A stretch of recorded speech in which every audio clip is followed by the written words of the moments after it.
Good morning, I'm Joe Fryer. And I'm Savannah Sellers. Right now on Morning News Now, Minneapolis on edge. The city now bracing for possible protests as closing arguments begin today in the Derek Chauvin murder trial.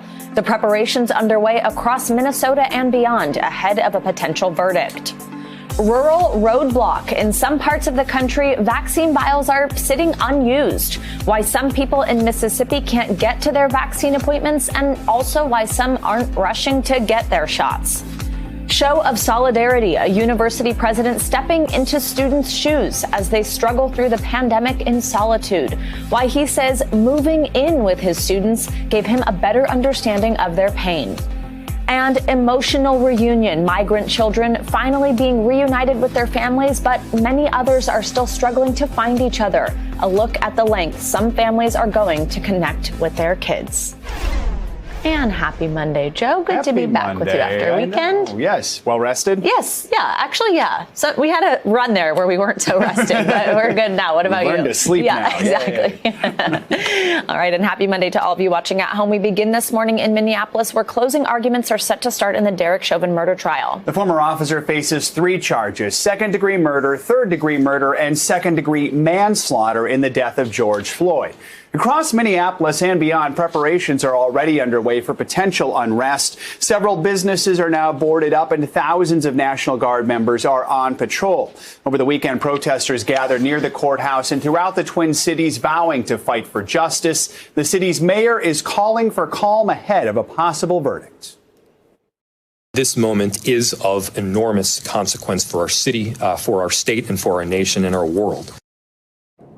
NBC News correspondent Shaquille Brewster has been covering the trial for us. He joins us now just outside the Hennepin County Courthouse in Minneapolis. So, Shaq, today's closing arguments come after 3 weeks of often emotional testimony. On top of that, Daunte Wright was killed last week just a few miles away. Can you describe the tensions there this morning and how they're preparing for a possible verdict?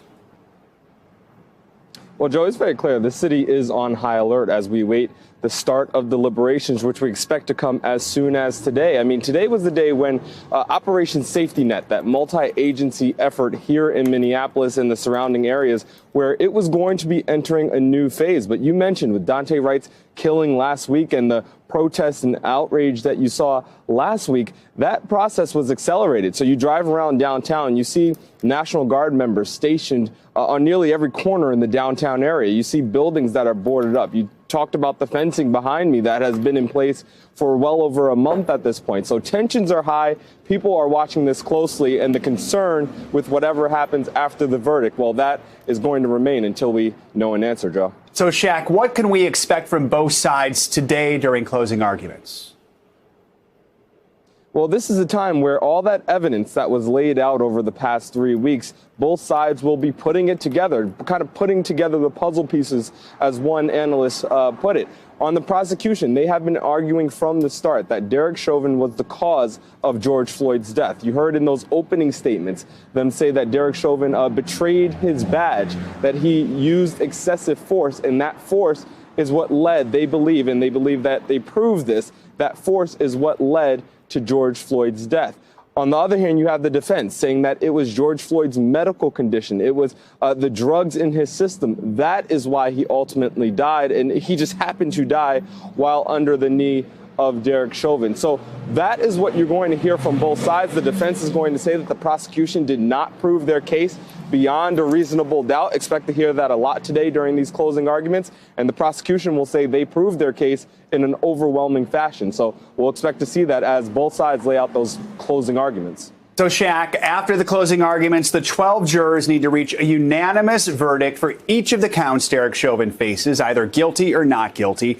Walk us through that process and the possible outcomes of this trial.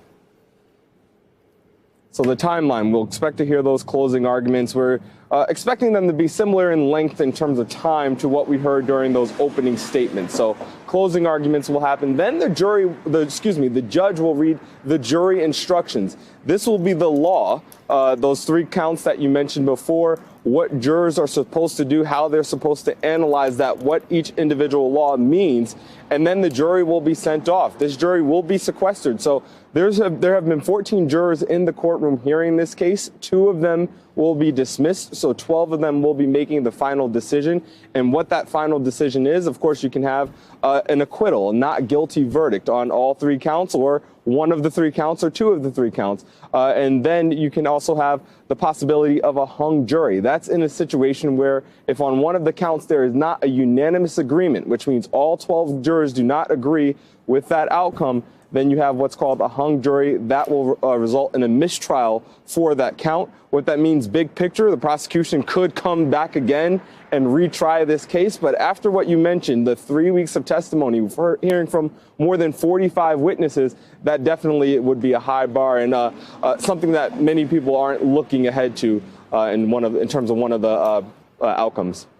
Shaq Brewster, we know you'll stay on it all week. Shaq, thanks so much. As families mourn the 8 people killed in a mass shooting at a FedEx facility in Indianapolis, questions remain about how the shooter legally purchased his rifles. NBC News correspondent Kathy Park has more. Joe and Savannah, good morning to you both. This morning, there are a lot of questions about the suspect in the mass shooting from last week here at this FedEx facility behind me and how he was able to obtain 2 assault rifles legally. We are told from police that he was able to clear the background check after purchasing these weapons from a licensed firearms dealer. Here in Indiana, there is a red flag law, which essentially allows courts and officials to seize weapons from people deemed dangerous. We asked an official exactly why the suspect wasn't flagged by this law. Here's what he told us. And so because it's a judicial process, the prosecutor's office is who starts that, and they can submit that to the courts. In this particular case, it was not submitted to the courts, so therefore there was no red flag in the system. Nothing would have come up when he went to purchase those guns that would have prevented him from purchasing those guns.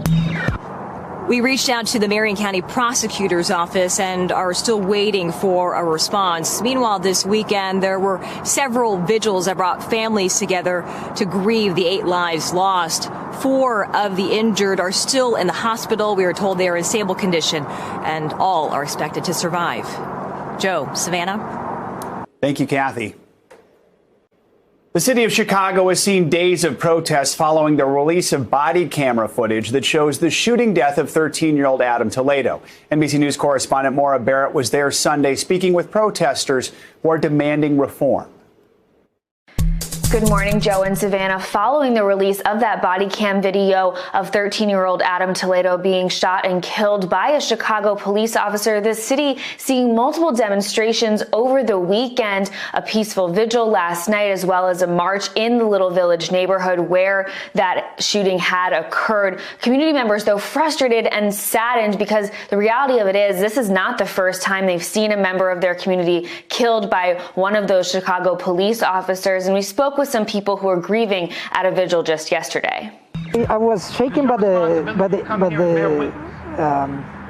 what I witnessed. I think we all witnessed and we saw what we saw. A 13-year-old with the hands in the air, a 13-year-old in our community, like many that we have, and who was shot and killed by the Chicago Police Department without accountability. We saw that this happens time after time, and it's time that we in the city of Chicago take responsibility of these actions and making sure that this never happens again.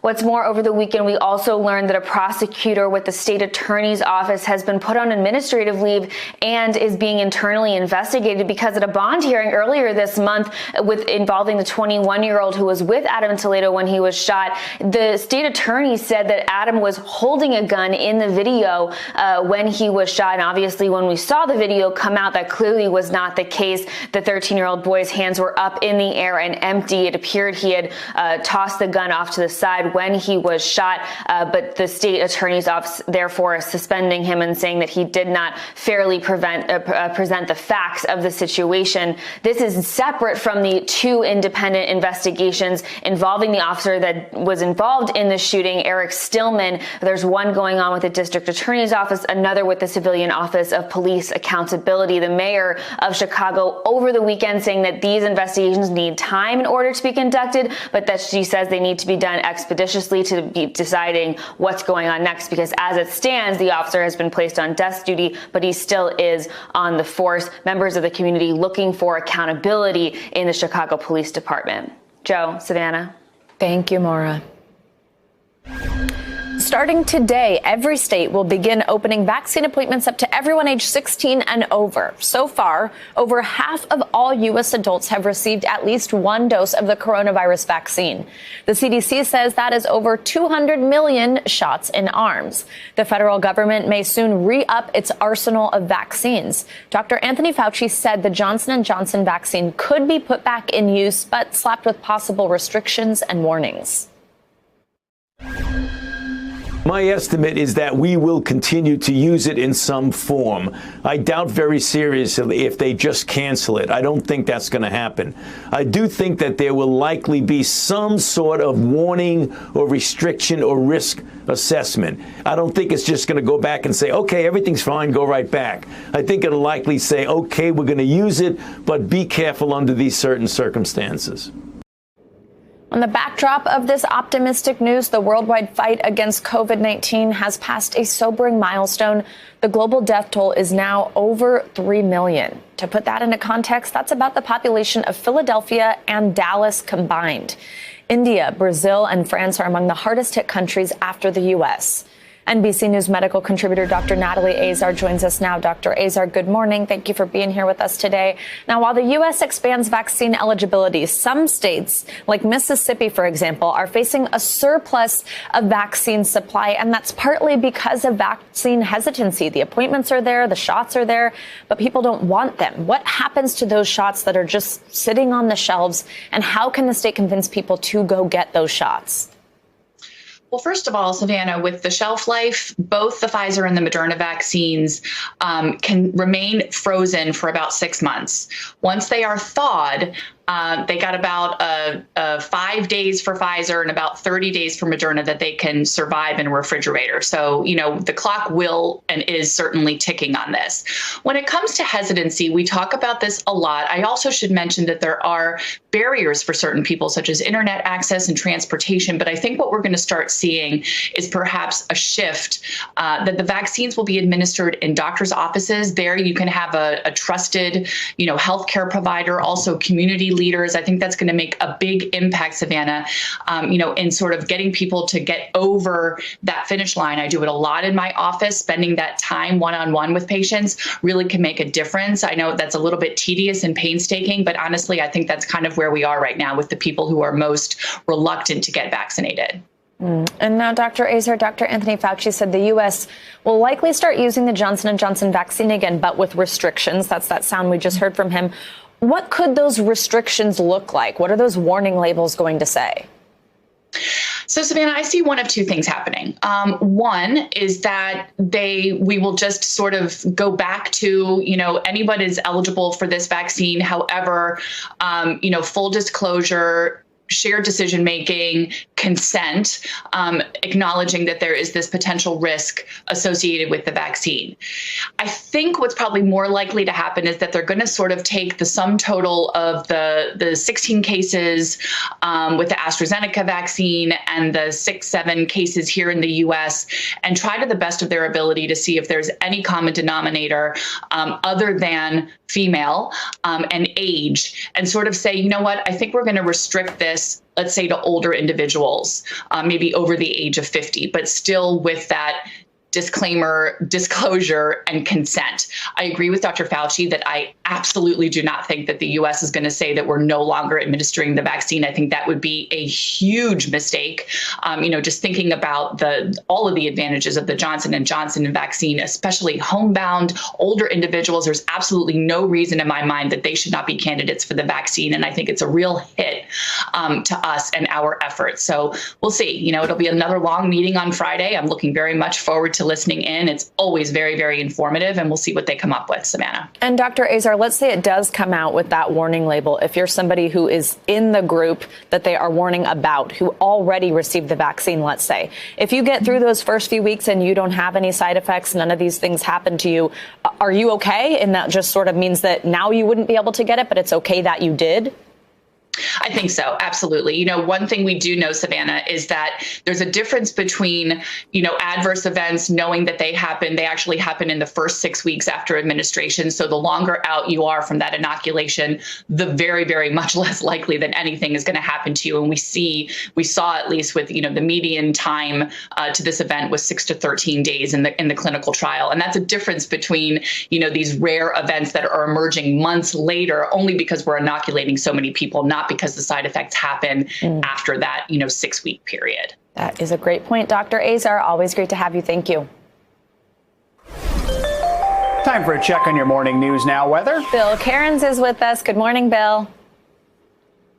Hey, great to see you guys. Hope you had a wonderful weekend. I'm here to talk about something that I don't want to talk about. I mentioned that last week, and we're continuing all this week. Speaking of snow and cold and freezing temperatures. It's amazing how the first half of the spring was so warm and it was so nice. I mean, we were 80s for like days on end in the northern plains. And here we are, the middle of April, heading into the third week of April. And we're talking about a snowstorm coming down from Montana. It is snowing in South Dakota. It is snowing in Sioux City. It's about to snow in Omaha. Even Kansas City is going to get some snow out of this. I mean, it's not just a small area. I mean, this is going to be a decent sized snow footprint. Winter weather advisories for Kansas City. We were mid-80s earlier this month in Kansas City, and today we're expecting a couple inches of snow. Denver gets April snowstorms. Kansas City does not. This is a pretty rare event. So as far as the forecast goes, this is how much snow we're expecting over the next 2 to 3 days. The mountains will get a little more. They're about 6 to 8 inches. Most areas will be 1 to 2.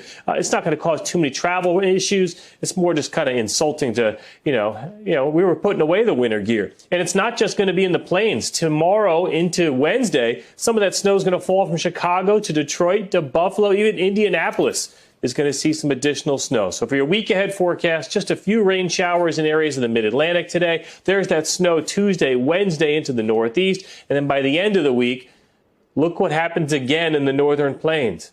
More snow. So yes, it will end eventually, not this week. All right, Bill, thanks so much. See you next hour. All right.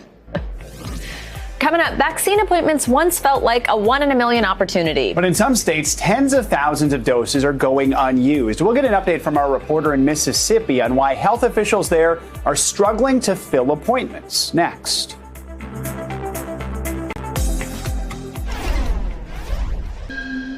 As we mentioned, in Mississippi, tens of thousands of vaccine appointments are going unfilled. In fact, a third of seniors over the age of 65 there still have not been vaccinated. NBC News reporter Gary Grumbach is on the ground there and explains how rural access and vaccine hesitancy are leading to a lag in shots. Good morning, Savannah and Joe. As we wake up this morning, President Biden has opened up vaccine eligibility to all people 16 years and older across the nation. Now, that's something that Mississippi was actually ahead of the curve on. They did that a few weeks ago, but that didn't change the fact that right now, 1 in 3 people over the age of 65 are unvaccinated, and there's 70,000 appointments available right now on the Mississippi State Department of Health website. So why is this? What are the factors that are contributing to this? Well, these are some of these things that have been problems in Mississippi since long before the pandemic got to this state. First of all, is rural access. It is just difficult to get places in Mississippi because of how rural it is. Sometimes it takes 20 or 30 minutes to get to your closest pharmacy, to get to your closest school or church that may be having a vaccine clinic. There's also, of course, politics. As everything is these days, it all comes back to politics. Right now, 45% of conservatives, according to a recent Quinnipiac poll, say they're not getting the coronavirus vaccine at all. That matters in a state like Mississippi that is deeply, deeply red.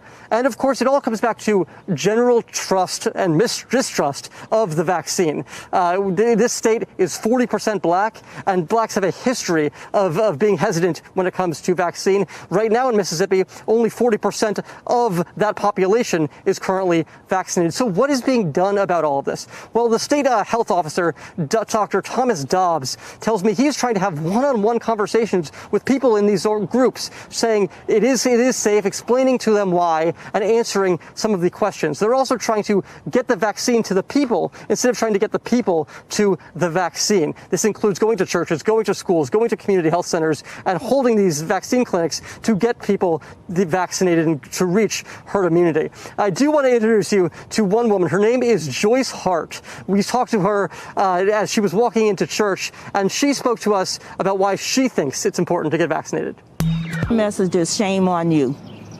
You need to save your life and save the life of your community. We have a lot of people, even here in Mississippi, that are still getting infected as of today and not wearing masks. And all of our young people all over the state are getting together in these social places and in restaurants, and they shame on them. That's how I feel. Their parents taught them better, and they need to be home, and they need to have on a mask, and they need not to be out thinking that there's this kind of freedom to spread a virus to someone else. That's how I feel. The state health department tells me that they're trying to work with the White House and their scientific partners to come up with a solution for these rural communities, and perhaps something to the effect of what is done with flu vaccines, which is pre-loaded syringes, so doctors don't necessarily have to waste an entire vial of vaccine if they're only doing 1 or 2 administrations. Savannah, Joe? The pandemic is taking a huge toll on the mental health of some college students. It's such a concern at one school. The university's president is stepping up in an unusual way to offer his support. NBC News correspondent Katie Beck has the story. London Cruz, in her first semester away at college, was struggling. My classes were hard, and, I just felt lost. Academically and socially, virtual classes were more difficult for Cruz, who has a learning disability, and isolating COVID restrictions made her anxious and depressed. I attempted to take my life, and I instantly called my boyfriend, and I was like, I'm so sorry. That call saved her life after she'd taken a handful of pills. There is no other feeling as a parent to see your child in a coma and knowing that it was too much for her to handle. A recent study done in the fall of 2020 found that students are struggling at an all-time high. 39% screened positive for symptoms of major depression. Another 66% battling loneliness. And 13% have seriously considered suicide in the past year. You can feel their mental health slipping. Colonel Mark Anarumo saw it firsthand. The president of Norwich University moved into the student dorms for a week during in-room quarantine to offer his support, and did it again this week. In general, do you think it's a good idea, this type of isolation for this age group? Yeah, it's a very interesting question, and my short answer is no. When the school's COVID numbers spiked, Anarumo followed CDC guidelines, but says despite how numbers may change, he won't do it again. I think it's very unhealthy and not fair to those young men and women. His gesture to join ranks was a mission to listen and learn from his own students. They're here for the social interaction. They're here for experiential learning. Without it, many found themselves in a dark place. I would tell people, I just need a hug right now. That's all I need right now. Would you describe this as one of the lonelier times in your life? Yes, 110% yes. It is so difficult. FaceTime can only do so much. It's partly why Cruz has taken this semester off and is living back home. She's hopeful to return to school in the fall when restrictions have eased and when she feels whole again. I learned that it's okay to ask for help. And larger lessons about the protections and harms of social distance.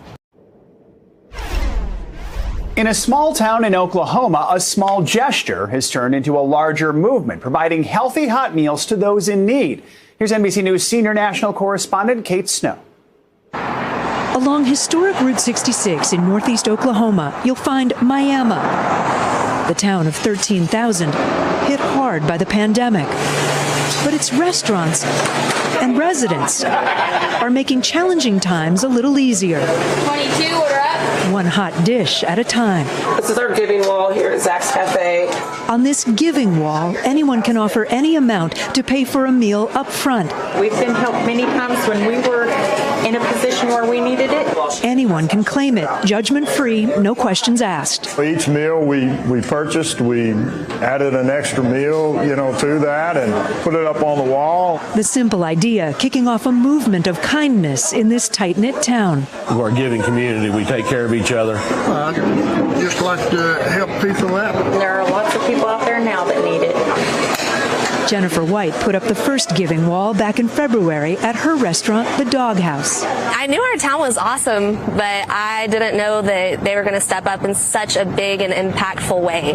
After just one day, the wall was full of free meals. All I've done is put up a sign and given people in our town the room to give, and they took up the torch and embraced it with a passion. That spirit quickly spreading just up Main Street to Zach's Cafe. We just started it and thought, well, we'll see how it goes, and it blew up. The community every single day is hanging tickets on the wall, every single day. Between the two giving walls, the little town has made a big impact, donating more than 1,000 meals so far this year. I don't even know which one to take. The generosity, a lifeline for neighbors like Mary Oyerly and her husband. I think that's wonderful. There's a lot of people that are good people, and I appreciate that. A small town helping when it's needed most. These meals truly matter to the people that come in and get them. It's been a tough year for everybody, and so why not do everything we can just to make people smile, make them feel warm inside and out, give them a hot meal. Coming up, Russian opposition leader Alexei Navalny is in the hospital after taking a turn for the worse. His weeks-long hunger strike in prison and why aides are calling on Russians to take to the streets next.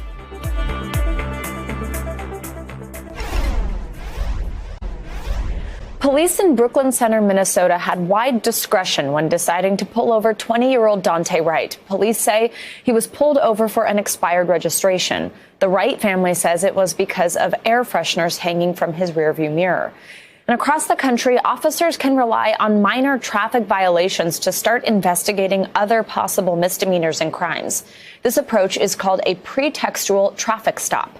NBC News legal analyst Danny Savalos digs deeper into these stops. When we talk about police excessive force cases, we're often talking about the end of the encounter, the knee in the back of the neck, an officer shooting a suspect either intentionally or unintentionally.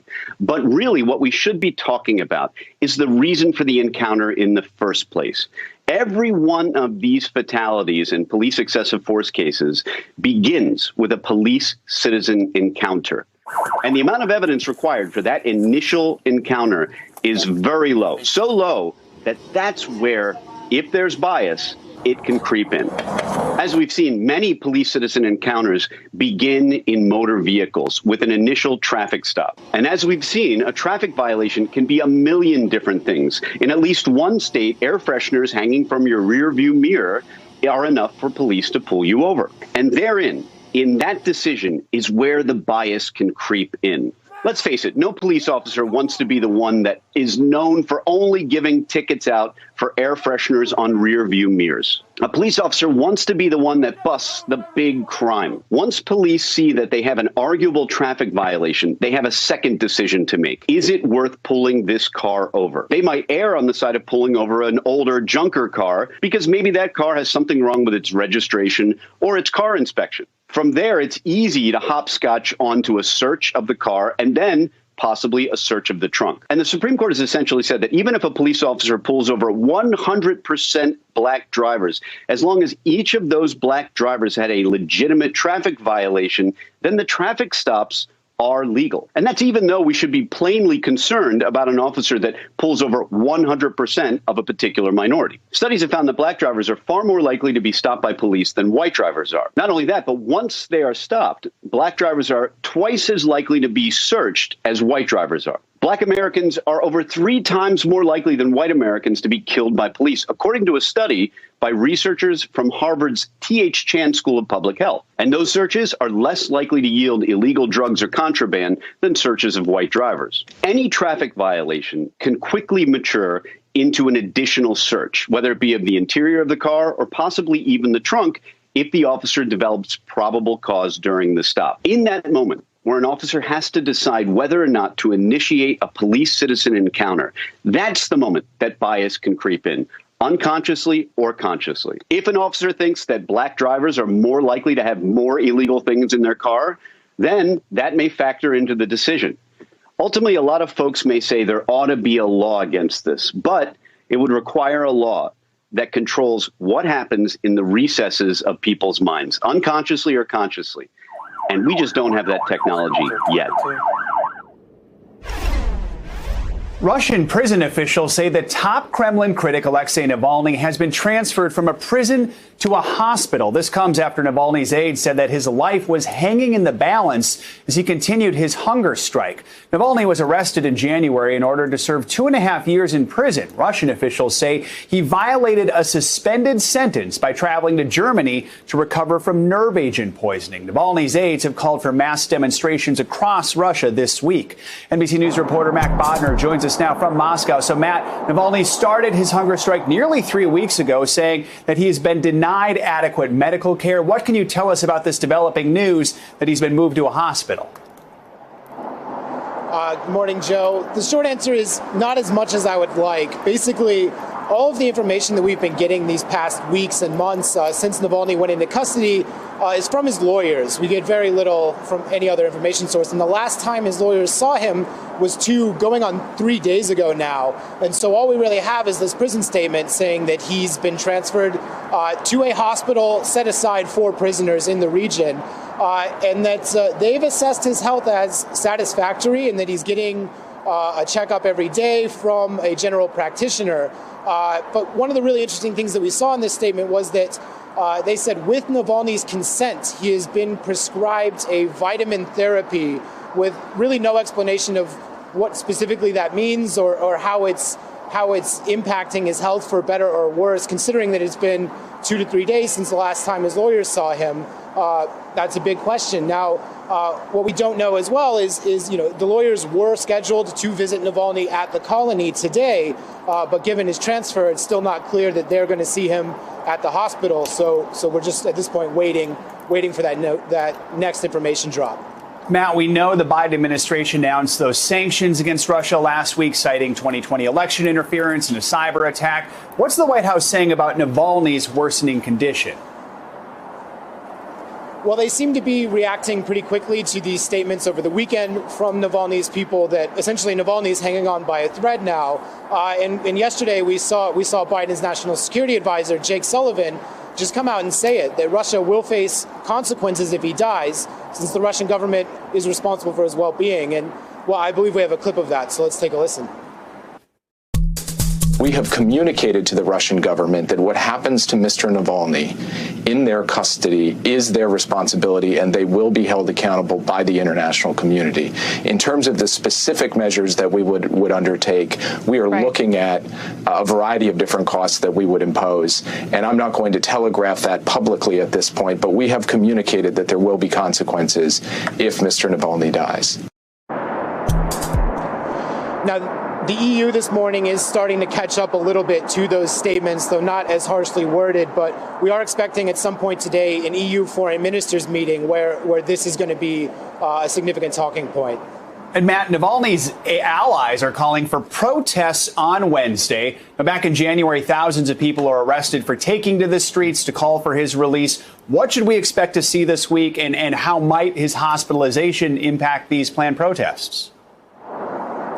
Well, I think just the way that this is being billed and set up by Navalny's people, at least they are expecting or hoping for a major turnout to send a major message. So it's important to rewind a little bit back to those February protests. They were the largest that we'd seen here in Russia in at least a decade and had some notable firsts in police violence as well. And after that second protest, Leonid Volkov, Navalny's right-hand man, came out and said that, look, we could keep doing this every weekend, but all we're going to accomplish is getting more of our supporters arrested or beaten by the cops. And so they refrained from doing that. They decided that they were going to try out some other forms of demonstrations, but that protests would resume at some point. Now, they started teasing this resumption of protests a few weeks ago, saying that the time has come for another demonstration, but they wanted to see what kind of support they'll get. So they set up a website and said, look, just kind of raise your hand if you're willing to come out on the streets again. And when we hit 500,000 signatures nationwide, we'll declare the dates. But yesterday, Volkov said that Navalny can't wait any longer. They have to make their move. Wednesday night it is, and they've got 450,000 signatures across the country. So it seems like it could be a bit of an event. Now, lots of developments this morning. We know you'll stay on top of it this week. Thank you so much. Thank you. And let's take a look at what else is making news around the world this morning. NBC News foreign correspondent Claudio Lavanga joins us from Rome. Good morning, Claudio.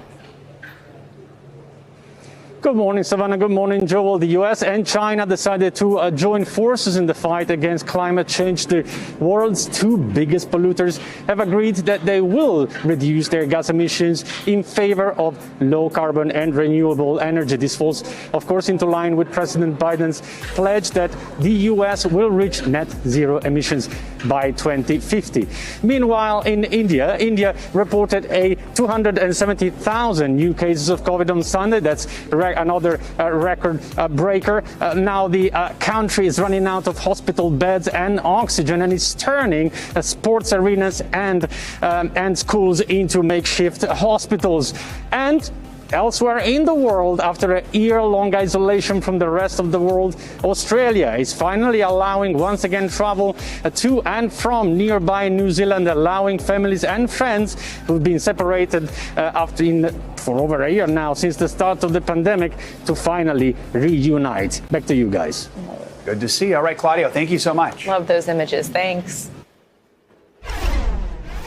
This morning, a remarkable achievement for space exploration. NASA is celebrating yet another historic accomplishment on the Red Planet, successfully flying a mini helicopter on Mars. It's the first ever powered flight on another planet. Extraordinary images beamed in moments ago as the chopper took flight, all in the face of the planet's punishing conditions, an atmosphere 99% thinner than Earth's, in fact, and temperatures way below freezing. That, of course, means that NBC News aviation correspondent Tom Costello joins us with more. Of course, the coolest story of the morning. Tom, good morning. Yeah, I mean, just think about what you just said. I know. It's astonishing what they have pulled off. And listen, they actually had to delay the flight by a week because they needed to upload a software fix to the chopper, a drone, really. But the bottom line here, when you stop and you think about what they pulled off, the brain power behind it, it really just takes your breath away. Celebration this morning at JPL Mission Control. Stunning images just coming in as NASA yet again pulls off the unbelievable, flying a 4-pound autonomous chopper, a drone really, on another planet. The rover Perseverance captured the entire flight, all 40 seconds of it, as it lifted off around 3:30 a.m. Eastern Time, climbing to an altitude of about 10 feet before settling back down again on the Martian surface. If all goes as planned, it's just the first of many flights to come. We really want to push our vehicle to the limit. It's not every day that you get to test a rotorcraft and do an experiment on Mars. So after the third flight, just warning, we are going to be very adventurous. NASA calls it a Wright brothers moment on Mars, and it's carrying a tiny piece of fabric from the original Wright brothers plane. After a 292 million mile journey, this tiny chopper had to delicately detach itself from the belly of the rover to stand on all 4 legs, then survive freezing nights up to negative 130 degrees Fahrenheit, heating itself with solar panels and internal heaters. And Ingenuity's onboard computer packs the power of a cell phone, but 150 times stronger than anything launched to another planet. Since it takes 12 minutes to communicate with Earth, Ingenuity must fly itself, making 500 calculations every second. The biggest challenge, the Martian atmosphere is only 1% the density of Earth's. So engineers designed 4 rotors that spin 5 times faster than a helicopter on Earth. The ultimate goal, use aircraft like Ingenuity to explore canyons, ice caps, and remote terrain before humans ever land on Mars. Engineer Mimi Ong heads up the Ingenuity team. This must have been how the Wright brothers, must have felt. And I feel so humble to compare our team to the Wright brothers, but they really are, our role model. This morning, one small drone flight, but a giant leap for aviation on another planet. Apologies there to Neil Armstrong, but I couldn't resist. Listen, we're going to learn a lot more about this flight over the coming hours and days, because they're going to send back even more video, more stills from the Red Planet. And it's just, yet again, really a breathtaking moment. Guys, back to you. Tom, you know what I love just as much as this story is how excited both you and Mimi are about this story. You're just psyched. I love it. Also, question for you, Tom. There's so much interest in Mars. There are now multiple probes orbiting the planet. What can you tell us about that and what it means for exploration of Mars? Yeah, I mean, the airspace or the orbit around Mars is getting kind of crowded. You've got probes from the UAE, from India, from China, from NASA, from the European Space Agency. And then in May, next month, China is actually going to land a rover from that orbiting Martian orbiter right now. They're going to land a rover down on the surface. So you're right. We're going to learn a lot more about the Red Planet over the coming months and years as all of that data starts to trickle in. And that means we'll be getting a lot more of these stories from you. Good news for us, Tom. Thanks. All right. Coming up, saying goodbye to Prince Philip. How the patriarch's death brought a splintered royal family back together, up next.